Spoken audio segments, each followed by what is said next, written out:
Vladimir Poutine serait prétendument prêt à cesser les bombardements en profondeur en Ukraine pendant la période des élections.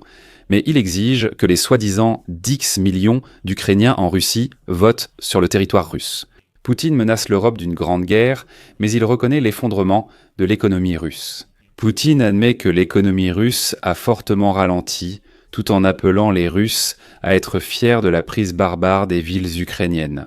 Mais l'idée principale qui a été exprimée lors de la ligne directe de Vladimir Poutine, c'est que Poutine a déclaré qu'il a très envie de continuer la guerre contre l'Ukraine, qui, selon lui, ne montre soi-disant pas de volonté de paix.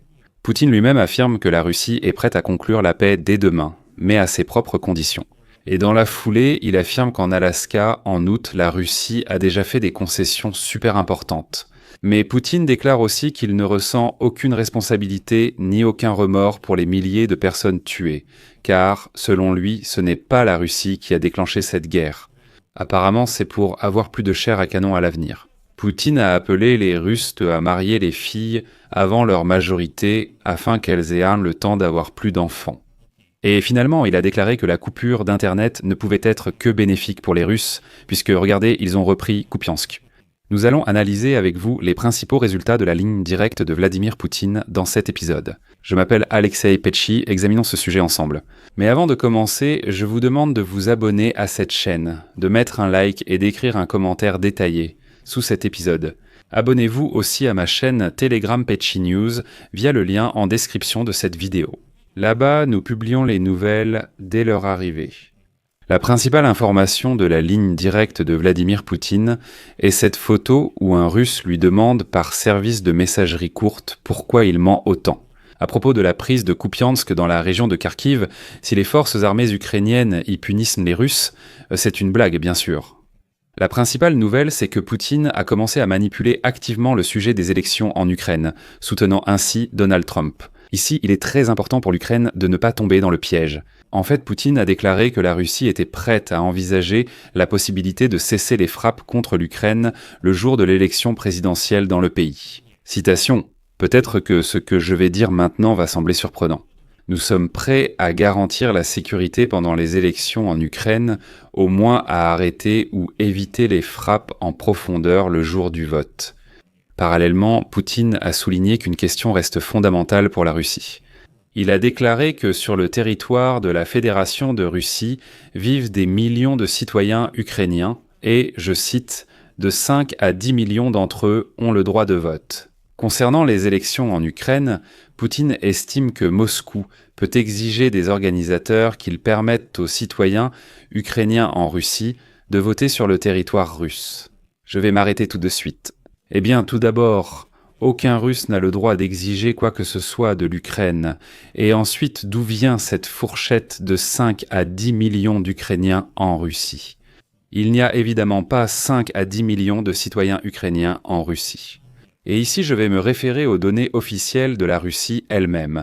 Selon le recensement de 2021, 884 000 Ukrainiens vivaient en Russie, donc même pas 1 million. De plus, après l'invasion russe, près de 2 millions d'Ukrainiens sont partis ou ont été emmenés sur le territoire de la Fédération de Russie, y compris 19 500 enfants déportés. Mais il est très difficile de compter le nombre réel, parce que beaucoup, soyons honnêtes, sont partis en transit par la Fédération de Russie, puis plus loin vers la Géorgie ou le Kazakhstan ou l'Europe, en passant par l'Estonie, Saint-Pétersbourg, les pays baltes et ainsi de suite.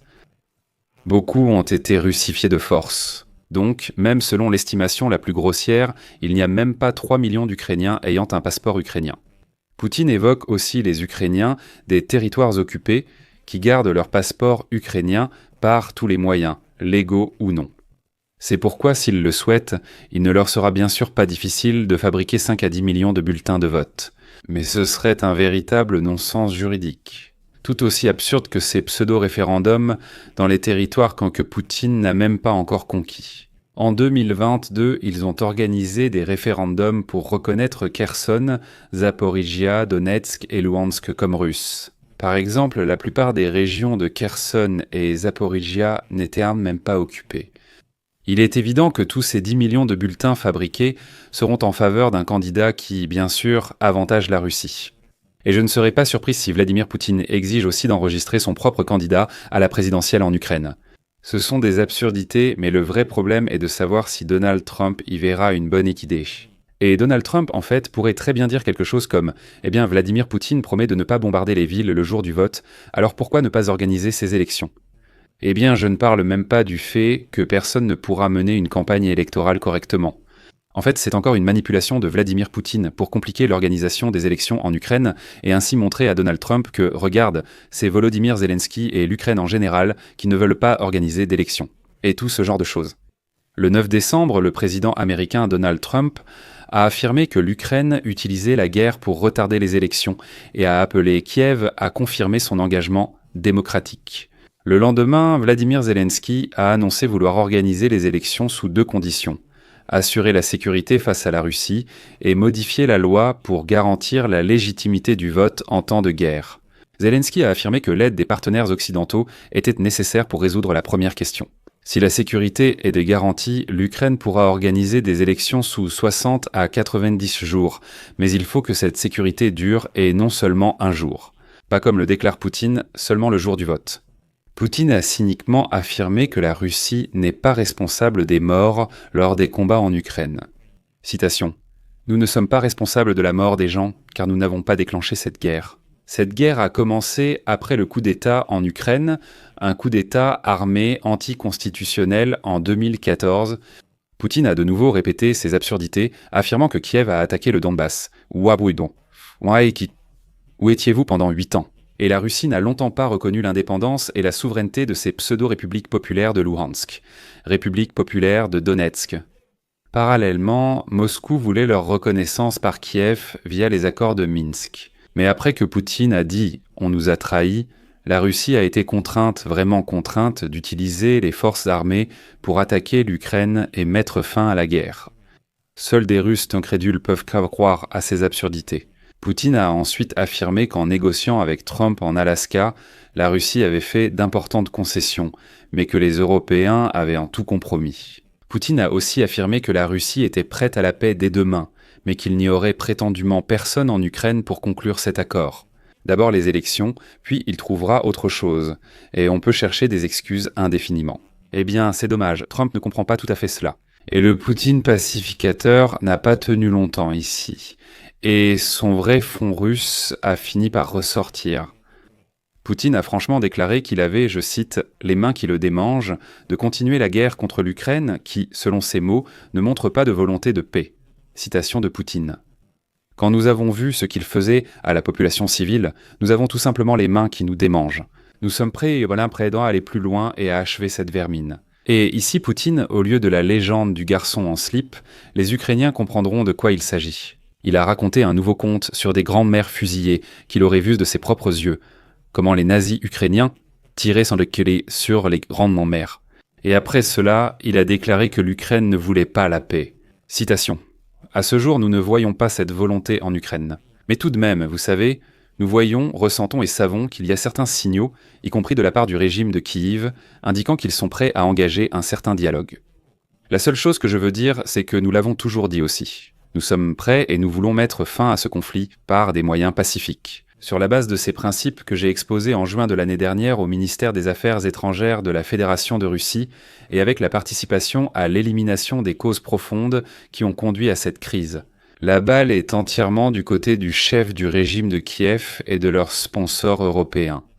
Vladimir Poutine a ensuite menacé l'Europe de conséquences si elle saisit les avoirs russes gelés, affirmant que la guerre avec l'Europe est déjà réelle, alors qu'il déclarait il y a peu que c'était absurde. Il a insulté le secrétaire général de l'OTAN, Mark Rutte, affirmant qu'il n'écoute pas les propos du vampire dégarni, Vladimir Poutine, sur le fait que la Russie ne voudrait plus attaquer l'Europe. Ici, on remarque bien le côté bipolaire de Poutine. C'est amusant de voir comment il se rappelle du droit international. Lorsqu'il s'agit des avoirs russes gelés, Poutine a déclaré que si l'Union européenne décidait de saisir les avoirs gelés de la Russie, Moscou défendrait ses intérêts devant les tribunaux. Citation. Le vol, c'est la soustraction secrète de biens, alors qu'ici, ils essaient au moins de le faire ouvertement. C'est du pillage, c'est du pillage. Mais pourquoi n'arrive-t-il pas à réaliser ce pillage ? C'est parce que les conséquences pourraient être graves pour les voleurs. Nous défendrons nos intérêts avant tout devant les tribunaux. Nous essaierons de trouver une résidence qui soit indépendante des décisions politiques. Ici, hélas, Donald Trump, président américain, a laissé carte blanche à Poutine. En fait, le 12 décembre, la Banque centrale de la Fédération de Russie a déposé une plainte contre le dépositaire belge Euroclear auprès du tribunal d'arbitrage de la ville de Moscou pour un montant de 19 000 milliards de roubles. De plus, la Banque centrale de la Fédération de Russie entend désormais réclamer des dommages-intérêts liés au blocage et à l'utilisation de ses actifs en Europe. Mais ce qui m'a personnellement fait rire lors de cette ligne directe, c'est que Vladimir Poutine a déclaré que l'économie russe s'effondrait vraiment, et ce, à un rythme énorme. Mais selon lui, les Russes peuvent être fiers de la prise des villes ukrainiennes. Selon Vladimir Poutine, cette année, le produit intérieur brut russe augmentera de moins de 1%, soit 4 fois moins que l'année précédente. Vladimir Poutine affirme que c'était prévu ainsi. Je cite: une démarche consciente, un prix à payer pour préserver la qualité économique. En revanche, sur le front, l'armée russe avance sur toute la ligne de contact, tandis que l'adversaire recule sous le contrôle russe. Il y a déjà plusieurs semaines, la ville de Kupiansk est passée sous contrôle, où 15 bataillons des forces armées ukrainiennes, soit 15 000 hommes, se sont retrouvés encerclés, et la ville de Volchansk est également passée sous contrôle. Et enfin, Poutine a donné, excusez-moi, un conseil aux maires russes. Comme l'a déclaré Poutine, les citoyens russes devraient en prendre exemple sur les républiques du Caucase, où les mariages sont conclus dès l'enfance. Selon lui, cela augmentera la natalité et garantira plus de chair à canon pour la guerre. Et pardonnez-moi, mais à la fin de l'émission, je vous citerai Poutine mot à mot. Dans le Caucase, il existe une très bonne tradition. Ils maritent leurs enfants, garçons et filles, à un âge assez précoce. J'ai parlé avec Kadyrov, il a une grande famille, il faut prendre exemple sur eux. Il faut porter le taux de natalité à 2, en Russie il est actuellement à 1,4. La continuation de la lignée est une mission divine de l'homme, et il faut l'accomplir en pensant à l'âme, pas à l'argent. Attendre indéfiniment une amélioration matérielle ou éducative peut durer éternellement, il vaut mieux ne pas repousser. La naissance d'un enfant fait partie de notre vie. Et nous devons avancer dans cette vie, car il y a déjà une fin. Citation de Poutine. Poutine encourage à avoir plus d'enfants. Les amis, écrivez s'il vous plaît dans les commentaires votre avis sur la ligne directe de Vladimir Poutine. Je suis sûr que beaucoup d'entre vous ont déjà entendu, vu et lu beaucoup de choses sur les chaînes Telegram, et se sont déjà fait une opinion sur les dernières déclarations du dictateur russe. C'est pourquoi écrivez votre avis dans les commentaires sous cet épisode. Oui, les nouvelles sont vraiment inquiétantes, et je comprends que ce flot d'informations fait surchauffer le cerveau de beaucoup de gens. Nous vivons dans un état de stress chronique, et il est normal d'en être fatigué. D'ailleurs, si vous sentez que vous êtes déjà à bout, que, comme on dit, la batterie est à plat et que rien ne vous réjouit, j'ai des recommandations pour vous. C'est la chaîne YouTube de Bobby Rapsai, un psychologue génial qui analyse des processus psychologiques complexes sans jargon, en utilisant des exemples de l'actualité pour expliquer ce qui nous arrive. Il a d'ailleurs sorti un excellent épisode sur pourquoi nous nous sentons fatigués même sans travailler et comment y faire face. Le lien vers la chaîne YouTube de Bobby Rapsai se trouve dans la description de cette vidéo. Allez-y absolument, abonnez-vous et regardez les derniers épisodes, ils sont très utiles, ça aide vraiment. Vous savez, ça permet de remettre les idées en place. Nous allons continuer les amis.